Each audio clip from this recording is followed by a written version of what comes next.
Bismillahirrahmanirrahim. Alhamdulillahi Rabbil Alamin. Allahumma salli wa sallim wa barik ala sayyidina Muhammadin wa ala alihi wa ashabihi ajma'in. Subhanaka la ilma lana illa ma 'allamtana innaka antal alimul hakim. Rabbi shrah li sadri wa yassir li amri wahlul 'uqdatam min lisani yafqahu qawli. Allahumma arzuqna fahman nabiyyin wa hifdzal mursalin wa ilhamal malaikatil muqarrabin bi rahmatika ya arhamar rahimin wa la haula wa la quwwata illa billahil aliyyil azim. Ila hadratin Nabiyil Mustafa Muhammadin Rasulillah sallallahu alaihi wasallam wa ala alihi wa sahbihi ajma'in, summa khususan ila ruhi Syekh Muhammad Zainuddin bin Muhammad Badawi As-Sumbawi wa ila ruhi Ustazuna Al-Fadil Al-Ustaz Haji Muhammad Hafiz Jadid wa ila arwahi masyayikhina wa ulama'ina wa li asatidatina wa li walidina wa li fahimina lahum al-Fatihah. Bismillahirrahmanirrahim. Alhamdulillahi rabbil alamin arrahmanir rahim maliki yaumiddin iyyaka na'budu wa iyyaka nasta'in ihdinas siratal mustaqim siratal ladzina an'amta 'alaihim ghairil maghdubi 'alaihim waladdallin. Yang saya muliakan dan saya hormati para tuan-tuan guru, para ustaz, para jamaah, bapak-bapak, ibu-ibu, hadirin wal hadirat rahimahumullah. Alhamdulillah, pada malam yang berbahagia ini kita bertemu di musholah ini untuk melanjutkan kajian kita, membahas kajian tauhid daripada kitab Sirajul Huda. Alhamdulillah sudah sampai kepada pembahasan sifat-sifat nafsiyah. Salawat dan salam tidak lupa pula kita hadiahkan kepada junjungan kita Nabi besar Muhammad sallallahu alaihi wasallam. Mudah-mudahan dengan banyaknya kita bersalawat kepada beliau, kita ini merupakan salah satu di antara umatnya yang mendapatkan syafaat di hari akhir kelak. Amin ya rabbal alamin. Pada malam ini adalah pertemuan pertama saya di pengajian ini di Desa Madang, Dusun ya, Tangkahan. Dusun Tangkahan, dengan membawakan materi yaitu tauhid, yang mana hal ini diamanahkan oleh pengurus dan oleh Al-Ustaz Irhas hafizahullah taala. Kaji tauhid ini kaji paling berat nih. Saya bilang kepada beliau, salah alamat. Harusnya saya mengaji kitab-kitab kecil aja. Udah tauhid lah Ustaz katanya. Ya udah insyaallah semampu saya. Pokoknya nanti kalau ada pertanyaan tak terjawab saya bilang tak tahu. Apa payahnya? Ya. Kalau tak ditanya nanti cemana nih? Saya ragu jawabannya. Nanti dulu insyaallah bulan depan saya kasih jawabannya. Mengaji ini tak boleh ya sembarangan. Terlebih lagi mengaji tauhid. Kalau ragu dengan jawaban, jangan coba-coba dijawab. Itu pesan almarhum guru saya. Untuk mempersingkat waktu, mari kita buka kitab kita, yaitu kitab Sirajul Huda. Sebagaimana tadi disampaikan di halaman ke-12 yang kitab Arab Melayu dan kitab yang Latin bahasa Indonesia halaman 38. Fahaji situn sifat. Ya. Iya. Udah dapat yang lain kira-kira? Qala muallif rahimahullah wa nafa'ana bihi wa bi 'ulumihi fid dharaini. Amin ya mujibas sa'ilin. Fahajihi sittun sifatin. Al-ula nafsiyatun wa hiyal wujudu wal khamsatu ba'daha salbiyatun. Maka inilah 6 sifat yang pertama daripadanya sifat nafsiyah, yaitu wujud. Maka hakikat sifat nafsiyah itu yaitu barang yang tiada terupa zat dengan tiadanya, maka tiada bagi Allah Ta'ala sifat nafsiyah melainkan wujud. Itu dulu kita jelaskan. Tadi saya sempat bertanya ke panitia, kalau model pengajian tauhid sebelumnya banyak tidak dibaca, katanya bisa sampai 1 halaman. Nah, kalau saya 1 baris saja kita baca. Yang penting penjabarannya. Nanti kalau ada tambahan baru ditambah. Baik. Jadi ada sifat nafsiyah, ada sifat nafsiyah, ada sifat salbiyah. Dikatakan di dalam kitab tadi, ya, fahadihi sittun sifatun ula nafsiyatun wa hiya wujud wal khamsatu ba'daha salbiyatun. Bisa dilihat di dalam kitabnya, ya. 6 sifat yang pertama daripada sifat nafsiyah yaitu wujud. Maka hakikat sifat nafsiyah itu yaitu barang yang tiada, terupa ya zat dengan tiadanya, maka tiada bagi Allah Ta'ala sifat nafsiyah melainkan sifat wujud. Jadi sifat nafsiyah itu yaitu barang yang tiada terupa zat dengan tiadanya, ya. Nah, itu maksudnya bagaimana? Tidak bisa diterima pada akal, ya, tidak bisa diterima pada akal kita adanya zat dengan tiada sifat wujud. Sekali lagi, tidak bisa diterima dengan akal kita adanya zat Allah tanpa adanya sifat wujud. Berarti Allah ada karena telah sabit atau tetap zat Allah, maka sabit pula lah atau tetap pula lah sifat wujud. Itu makna yang pertama. Jadi sebagaimana diterangkan di dalam kitab tadi, saya ulangi lagi, tidak bisa diterima pada akal kita akan adanya zat Allah tanpa, ya, sifat wujud. Tidak bisa diterima akal zat Allah itu ada tapi tidak bersifat wujud, itu mustahil. Itu maknanya yang pertama. Ya, kenapa? Karena telah tetap dalil-dalil tentang sabit atau tetapnya zat Allah Ta'ala, maka sabit atau tetap pula lah sifat wujud bagi Allah Subhanahu wa Ta'ala. Nah, itu untuk poin yang pertama. Jadi sifat wujud itu ada selama zat itu tetap ada pula. Jadi selama zat Allah ada, sifat wujud pun ada. Jadi apa? Zat Allah itu qadim. Maka segala sesuatu yang berhubungan dengan zat Allah itu qadim pula. Zat Allah qadim, sifat-sifat Allah qadim, nama-nama Allah qadim. Segala sesuatu yang berhubungan dengan zat itu qadim semua. Ini untuk yang awal. Ini karena saya nyambung, ya, daripada pembahasan guru yang lalu. Mungkin saya terangkan sedikit, ya, tentang permasalahan sifat wujud agar untuk pertemuan-pertemuan selanjutnya itu lebih klop. Baik, sifat nafsiyah mala tata'aqqalu zatu illa biha. Sebagaimana diterangkan di dalam kitab Tahqiqul Maqam ala Kifayatul Awam karya daripada Syekh Ibrahim Al-Bajuri Asy-Syafi'i Al-Misri rahimahullah, bahwa dikatakan sifat nafsiyah itu mala tata'aqqalu zat illa biha, yaitu sifat di mana akal tidak bisa menerima adanya zat kecuali dengan sifat tersebut. Dalam arti Allah itu ada, maka wajib Allah itu bersifat wujud. Allah itu ada, yakin kita Allah itu ada, yakin. Maka wajib pula Allah itu bersifat wujud. Apabila ternafi sifat wujud bagi zat, maka ternafi pula zat Allah Ta'ala. Ternafinya zat bagi Allah Ta'ala, ternafinya zat Allah Ta'ala itu muhal, mustahil. Nah, itu definisi sifat nafsiyah. Ya, jadi sifat nafsiyah ini fungsinya adalah bahwa, ya, menunjukkan eksistensi Allah Subhanahu wa Ta'ala, menunjukkan akan keberadaannya Allah Subhanahu wa Ta'ala.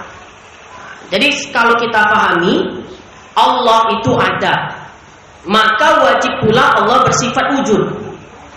Ya, Allah itu ada, maka wajib pula Allah bersifat wujud. apabila ternafi sifat wujud bagi Allah Ta'ala, ternafi pula zat Allah Ta'ala, berarti Allah tak ada. Kalau Allah tak bersifat wujud, kesimpulannya berarti Tuhan itu tak ada. Dan ternafi akan adanya zat Allah itu muhal. Muhal artinya mustahil. Bisa ya. Ini berat.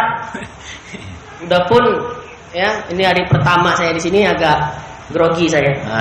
Biasa ngadapin jemaah banyak biasa 300 500 gitu ya. Kita di Medan ada kajian rutin setiap hari Ahad. Itu yang hadir ya 300 orang biasa gitu. Nah, ini agak lain nih. Ya. Karena dari dulu udah sering kemarin ikut almarhum ya. Udah tahu sedikit-sedikit kondisi di sini. Baik. Bapak Ibu hadirin wa hadirat rahimakumullah. Itu yang pertama. Ya, itu yang pertama, bahwa dengan adanya sifat nafsiyah ini mensabitkan, menetapkan akan adanya zat. Bila ternafi sifat wujud bagi zat, maka ternafi pula zat Allah Subhanahu wa taala. Kesimpulannya, selagi Tuhan atau Allah itu ada, wajib Allah bersifat wujud. Kalau Allah tak bersifat wujud, kesimpulannya berarti Allah itu tak ada. Dan ketiadaan bagi Allah Subhanahu wa taala itu muhal, mustahil. Itu poin yang pertama. Kemudian al-asya, sesuatu itu terbagi kepada 4. Ada maujud, ada ma'dum, ada hal, ada amrul iktibari. Jadi al-asya, sesuatu itu ada 4. Yang pertama maujud. Apa itu maujud? Maujud itu adalah perkara yang ada dan bisa dilihat. Zat Allah maujud. Maujud. Maujud itu artinya sesuatu yang ada dan dapat dilihat. Zat Allah itu maujud. Berarti zat Allah itu nak dapat dilihat di akhirat nanti. Dalam pembahasan tauhid ada namanya bab ru'yatullah. Melihat zat Allah. Jadi zat Allah itu maujud. Karena zat Allah itu maujud, berarti zat dapat dilihat. Tapi di akhirat nanti, siapa yang mengaku bahwa dia melihat zat Allah Ta'ala di dunia, menurut mayoritas ulama, orang itu dihukumi kafir. Ya, aku melihat Allah Ta'ala tadi malam, cahaya putih, kafir. Na'udzubillahi min dzalik. Pelan-pelan aja saya jelaskan, yang penting paham. Ya, sikit-sikit aja kita. Kedua, ma'dum. Apa itu ma'dum? Ma'dum itu perkara yang tidak ada. Karena dia tak ada, ya tak dapat dilihat. Jadi ada maujud, ada ma'dum. Kemudian yang ketiga ada namanya hal. Hal itu adalah perkara yang ada, namun tak dapat dilihat. Jadi hal itu antara maujud, antara ma'dum. Ini kita untuk menjelaskan wujud. Karena nanti ada 3 versi pendapat ulama tentang wujud. Apakah dia ainul zat atau ghairu zat, yang satu lagi hal. Biasanya di dalam kitab cuma 2. Penjelasan satunya saya tambah dari kitab yang lain. Ya, supaya bisa kita ambil manfaatnya. Jadi yang ketiga tadi hal. Hal itu perkara yang ada namun tidak dapat dilihat. Jadi hal ini, ya hal namanya, hal tersebut berada antara maujud, antara ma'dum. Kalau yang pertama tadi maujud, sesuatu yang ada dan dapat dilihat itu disebut maujud. Maujud wujud beda Ustaz, nanti saya jelaskan. Ya, ini pelan-pelan dulu. Jadi ada maujud, ma'dum, ketiga hal. Keempat, ada namanya amrun iktibari. Amrun iktibari adalah sesuatu yang hanya bisa dibicarakan tapi tak dapat dimunculkan ke dalam wujud yang nyata. Sifat-sifat Allah ini kan kita ceritakan ini. Nah, itu namanya amrun iktibari. Tidak dapat diwujudkan dalam bentuk nyata. Itu namanya amrun iktibariyun. Amrun iktibariyun terbahagi kepada 2. Ada yang ikhtirai, ada yang intizai. Jadi amrun i'tibariyun, perkara ya, sesuatu yang hanya bisa dibicarakan tapi tak bisa dimunculkan pada alam nyata. Sifat-sifat Allah itu amrun i'tibariyun, qudrah, iradah, ya, amrun i'tibariyun. Nah, amrun i'tibariyun terbagi dua. Ada amrun i'tibariyun ikhtirai, yaitu sesuatu yang tidak ada. La subuta kalau di dalam kitab. Sesuatu yang tidak tetap namun dirasa ada. Seperti sifat rajin bagi orang malas. Bagaimana mensifati orang malas dengan rajin? Sifat rajin bagi orang malas. Kan tak mungkin sesuatu yang berlawanan menyatu. Rajin-rajin, malas-malas, baharu-baharu, qadim-qadim. Allah bersemayam di atas arsy. Itu mencampurkan sesuatu yang baru dengan yang qadim. Nanti kita jelaskan. Jadi nanti bisa membantah i'tiqad Allah istiwa bersemayam di atas arsy. Dari sifat wujud bisa kita bantah. Dari sifat qadim bisa. Dari sifat baqa bisa. Tinggal pilih mau mana kita pakai. Nantilah itu. Ya. Jadi amrun i'tibariyun. Yang pertama amrun i'tibariyun ikhtirai. Sesuatu yang tidak tetap, la subuta. Namun dirasa ada, yaitu menetapkan sesuatu kepada yang tidak layak ditetapkan kepada sesuatu itu. Seperti mensifati orang malas dengan rajin. Ya, rajin kali si pemalas itu. Nah, itu misalnya kalimatnya seperti itu. Nah, itu contoh daripada amrun i'tibariyun ikhtirai. Kedua, ada amrun i'tibariyun intizai, yaitu sesuatu yang nyata, yang tetap, subut. Kalau tadi la subuta, ini subut, tetap. Namun hanya dirasa dalam hati saja. Ya, hanya bisa dirasakan di dalam hati. Termasuk sifat-sifat Allah Ta'ala, di antaranya ada yang termasuk amrun i'tibariyun intizai. Jadi sifat wujud termasuk amrun i'tibariyun intizai. Hanya bisa dibicarakan tapi tak bisa diwujudkan di alam nyata. Ya, kita kan bicara, sifat wujud kan hanya ilmu. Tidak bisa kita saksikan dengan indrawi, tak terindrawi dengan pandangan. Berarti amrun i'tibariyun. Tapi kaitannya karena dia kaitan dengan subut, tetap Allah itu, ya wajib Allah itu bersifat wujud, maka tergolong amrun i'tibariyun intizai. Bisa ya? Kemudian, jadi asya tadi berapa? 4. Maujud, ma'dum, hal, amrun i'tibari. Amrun i'tibari terbahagi kepada 2. Ikhtirai dan intizai.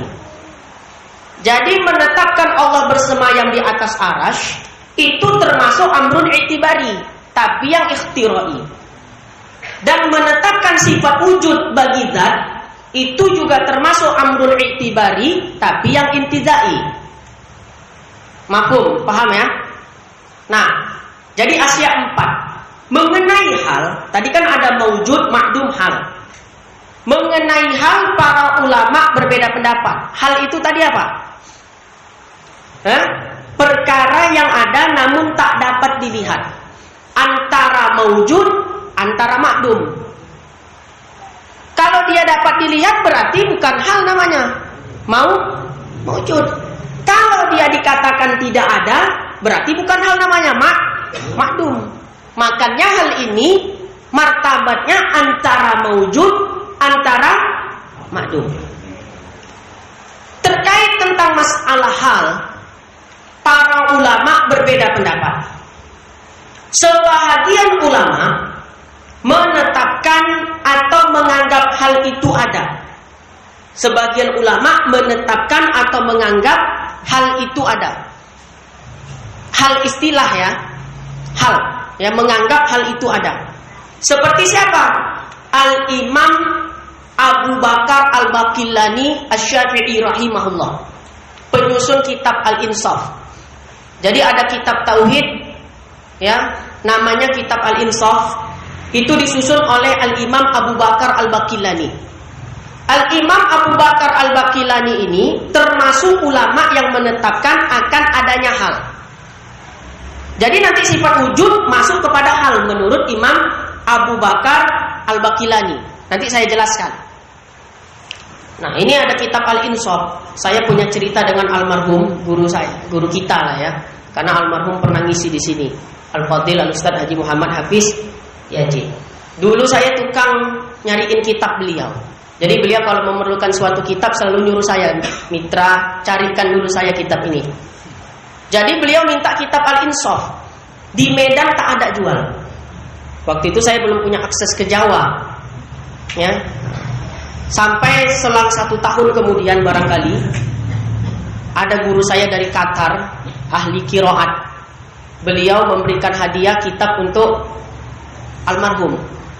Dan tanpa dinyana, tanpa disangka, ternyata kitab yang dihadiahkan itu kitab Al-Insaf yang memang udah lama dicari almarhum. Saya hantarkanlah kitab itu ke rumah almarhum. Ini Ustaz, beliau itu udah macam ayah saya sendiri. Ya, almarhum makan di situ, saya main-main di situ. Almarhum, masya Allah. Jadi saya serahkan kitab Al-Insaf tadi. Beliau tersenyum, sudah dapat saya kitabnya. Dari siapa Ustaz? Ada alumni Mesir. Saya pesan sama beliau. Jadi begitu pulang ke Indonesia dibawa kitab Al-Insaf.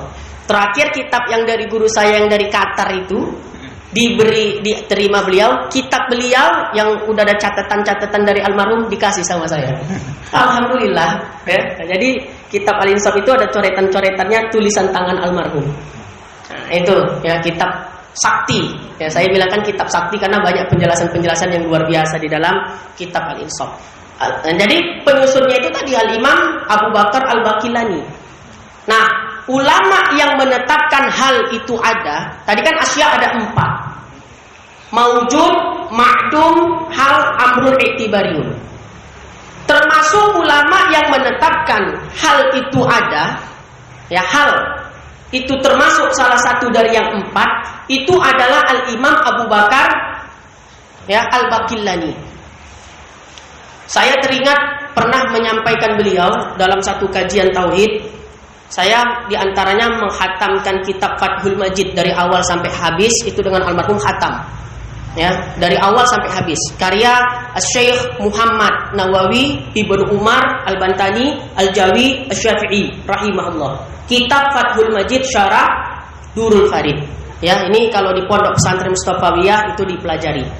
Belum lagi khatam kitab Ummul Barohin Hasyiat Dusuki, beliau pun wafat.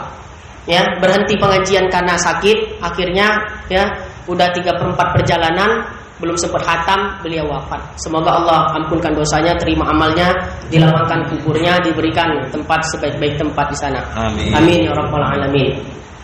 Nah, tentang masalah iman dan Islam, dinukil dari kitab itu beliau menjelaskan iman Islam itu beda. Iman dan Islam itu tidak sama. Buktinya apa? Hadis Jibril, tahu ya? Hadis Jibril yang malaikat Jibril bertanya, "Ma huwal iman? Ma huwal Islam?" Kalau memang iman Islam itu sama, tak akan mungkin malaikat Jibril mengulang-ulang pertanyaan. Buktinya beliau menanya, "Ma huwal iman?" Apa itu iman? Setelah dijawab Nabi, malaikat Jibril bertanya lagi, "Ma huwal Islam?" Menunjukkan iman Islam itu berbeda. Jadi tidak setiap orang Islam beriman, tapi setiap orang beriman pasti Islam. Itu saya ingat sekali penjelasan dari almarhum dari kitab Al-Insaf, karya daripada Al-Imam Abu Bakar Al-Baqillani tadi.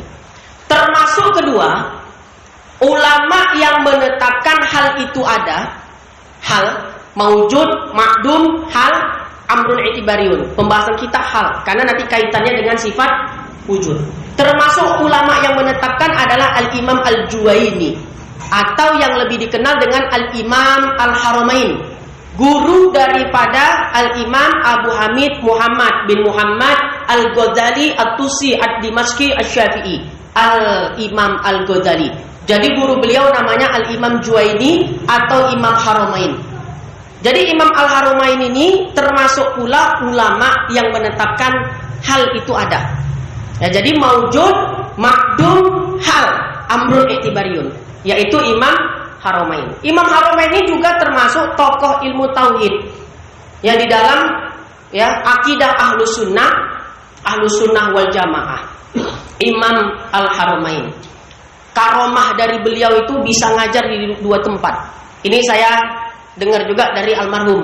Waktu menyebut nama Imam Al-Haramain, beliau menjelaskan karomah dari Imam Haramain, bahwa Imam Haramain bisa mengajar di 2 tempat dalam waktu yang bersamaan. Satu ngajar di sini, satu ngajar di sana, sama. Cemana itu? Itu karomah beliau. Itu namanya wali. Ya, karomah daripada wali. Nah, jadi Imam Haramain ini guru Imam Al-Ghazali, termasuk pembesar fikih Syafi'iyah juga. Kalau dalam ilmu fikih, kitab induk mazhab Syafi'i ada kitab Al-Um, ada kitab Al-Imla. Dua-dua ini adalah karyanya Al-Imam Asy-Syafi'i radhiyallahu anhu.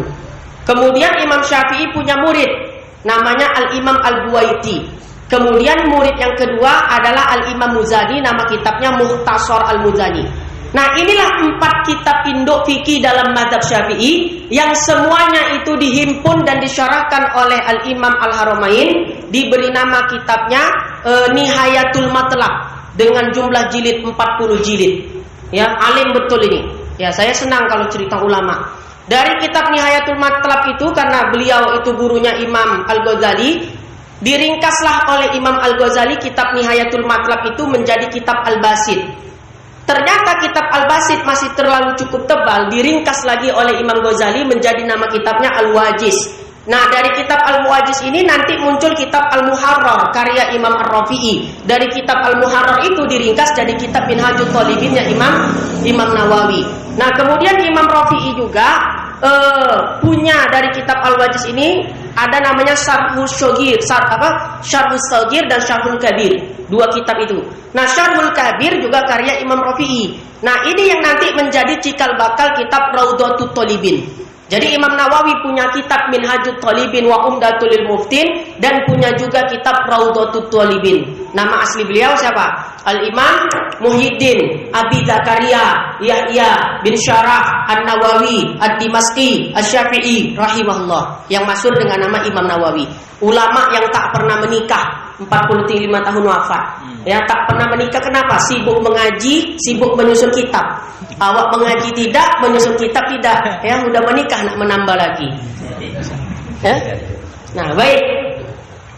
Jangan tegang-tegang kali mengaji tauhid ini. Kalau tidak ngantuk. Iya kan Ustaz? Nah, jadi ulama yang menetapkan akan adanya hal ada 2, yaitu Al-Imam Abu Bakar Al-Baqillani rahimahullah dan Al-Imam Al-Haramain rahimahullah. Nah, sebahagian ulama yang lain menganggap bahwa hal itu tidak ada. Jadi 3 saja, maujud, makdum, amrun i'tibari. Jadi sebahagian ulama menganggap hal itu tidak ada. Ya, hal tidak ada. Siapakah di antara ulama yang berpendapat seperti ini? Di antaranya Al-Imam Abul Hasan Al-Asy'ari. Ya, tokohnya ulama Ahlussunnah wal Jamaah. Jadi disebut di dalam kitab Ittihaful Sadatul Muttaqin, syarahnya kitab Ihya Ulumuddin, ya, yang mana syarah kitab Ihya Ulumuddin itu adalah di karya daripada Al-Imam Az-Zabidi. Beliau mengatakan bahwa idza utliqa Ahlussunnah wal Jamaah fal muradu bihi al-Asy'ariyah wal Maturidi. Kalau disebut Ahlussunnah wal Jamaah, maksudnya adalah orang-orang yang berakidah Asy'ariyah dan berakidah Maturidi. Akidah Asy'ariyah Maturidi itu apa, Ustaz? Mengaji sifat 20. Jadi kalau ada yang mengajinya anti belajar sifat 20, mengaku Ahlussunnah wal Jamaah, itu Ahlussunnah KW. Hati-hati. Ya, sekarang banyak orang-orang ngaku Ahlussunnah wal Jamaah, tapi taunya rububiyah, uluhiyah, asma wa sifat. Kita bukan menafikan rububiyah Allah Ta'ala, bukan menafikan uluhiyahnya Allah Ta'ala. bukan menafikan asma wa sifat bagi Allah Ta'ala, tapi tak cocok dengan apa yang mereka pahami. Jadi uluhiyah itu ada, rububiyah itu ada, asma wa sifat itu ada. Tapi pahamkanlah rububiyah, uluhiyah, asma wa sifat itu berdasarkan akidah ahlu sunnah wal jamaah. Jadi kesimpulannya hati-hati kita, ya, kalau belajar ilmu tauhid, kalau guru sudah anti sifat 20, tak usah lanjutkan mengaji itu lagi. Ya, nah, ini ngaji nih. Ya. Ada pula orang mengatakan jangan belajar sifat 20, bikin gila. Saya ingat almarhum, marah beliau. Kalau ada yang mengatakan belajar sifat 20 bikin gila, orang itu yang gila. Kan gitu beliau kan? Kenapa? Bagaimana kita bisa mengenal Allah Ta'ala kalau tak kita pelajari sifat-sifat Allah? Taulah kalau beliau. Saya pernah ikut ngaji di Tembung subuh. Ya, ini karena pertama supaya kita ingat guru, jasa guru kita ya. Nah, nanti jangan lupa Al-Fatihah kita ya untuk guru kita. Jadi waktu itu saya ingat ngaji kitab I'anatul Talibin. Hasyiah I'anatul Talibin. Jadi sesi pertanyaan ada jemaah bertanya, "Ustaz, salat subuh pakai kunut ya bid'ah?" Merah muka beliau. Saya udah langsung tunduk. Udah kenal beliau. Kata beliau, "Jadi Imam Syafi'i masuk neraka, kamu masuk surga." Begitu kan almarhum. Karena yang berfatwa kunut subuh itu Imam Syafi'i. Ya, jadi Imam Syafi'i masuk neraka, kamu yang masuk surga, kata almarhum. Esok tak datang mengaji lagi waktu. Itu saya teringat. Tegas beliau, masalah hukum nggak bisa main-main, janganlah. Ya, apalagi kalau masalah kaji tauhid ini. Ya, mungkin yang udah pernah ketemu ya ngaji dekat dengan tahu ya insyaallah bagaimana karakter beliau. Baik. Jadi ulama yang mengatakan atau menganggap hal itu tidak ada, di antaranya Al-Imam Abul Hasan Ali Al-Asy'ari. Jadi tokoh Ahlus Sunnah wal Jamaah itu dua, Al-Imam Abu Hasan Ali Al-Asy'ari dan Imam Abu Mansur Al-Maturidi. Selain itu tidak ada tokoh aswaja Ahlus Sunnah wal Jamaah. Ibnu Taimiyah, bin Bas, Albani itu bukan tokoh Ahlus Sunnah wal Jamaah. Ya, karena yang berseliweran di media sosial mereka pada umumnya. Ya, jadi supaya kita paham.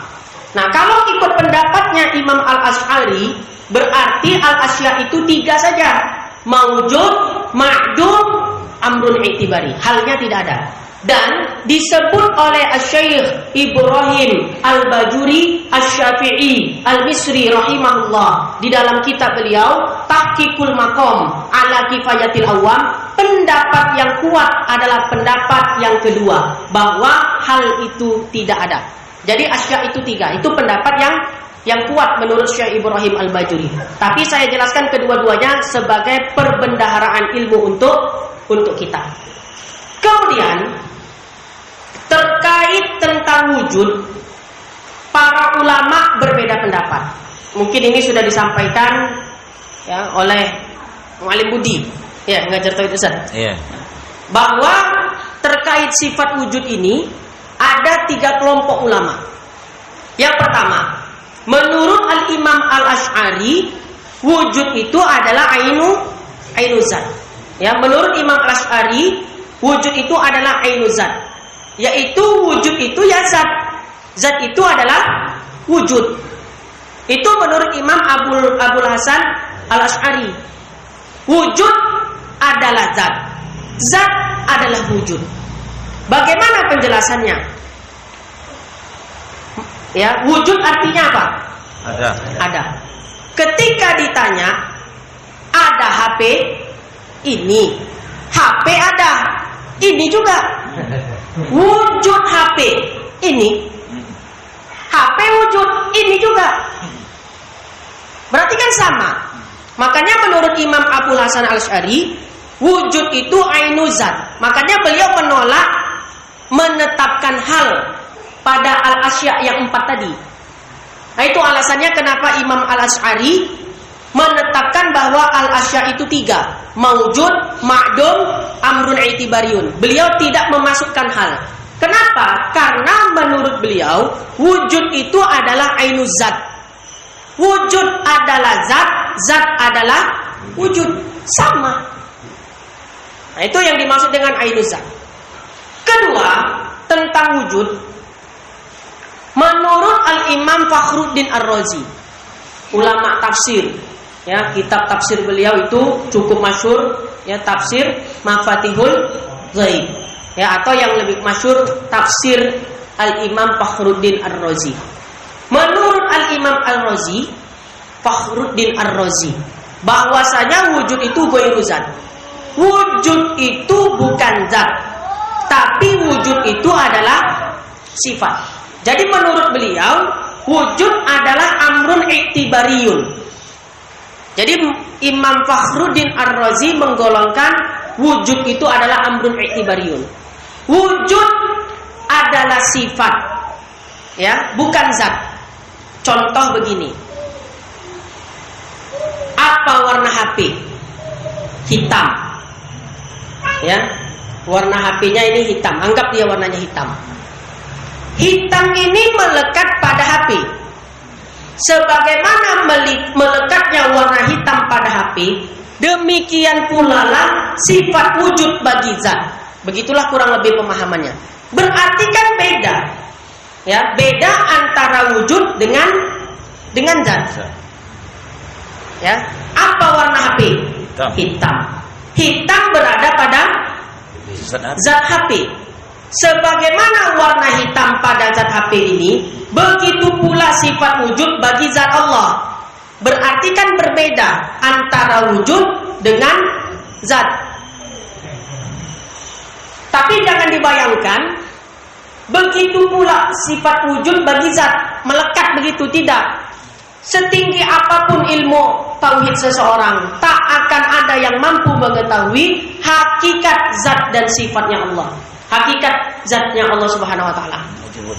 Ya, jadi cukup kita imani bagaimana zat, bagaimana sifat pada zat, wallahu a'lam bishawab. Jadi kurang lebih begitu penjelasannya menurut Imam Fakhruddin Ar-Razi. Sedangkan menurut Imam Al-Asy'ari tadi, bila menggolongkan wujud sebagai sifat itu tasamuh, bermudah-mudah. Ya, bermudah-mudah. Tapi menurut Imam Fakhruddin Ar-Razi itu tidak termasuk tasamuh. Tidak termasuk bermudah-mudah, lebih mudah ya rasanya dipahamkan orang awam. Tapi mereka berbedanya hanya dalam istilah. Hakikatnya mereka sama, ya, sependapat antara Imam Al-Asy'ari dengan Al-Imam Maturidi. Jadi dua. Menurut Imam Al-Asy'ari, wujud itu ainuz zat. Wujud adalah zat. Zat adalah wujud, sama. Menurut Imam Fakhruddin Ar-Razi, wujud adalah sifat, bukan zat.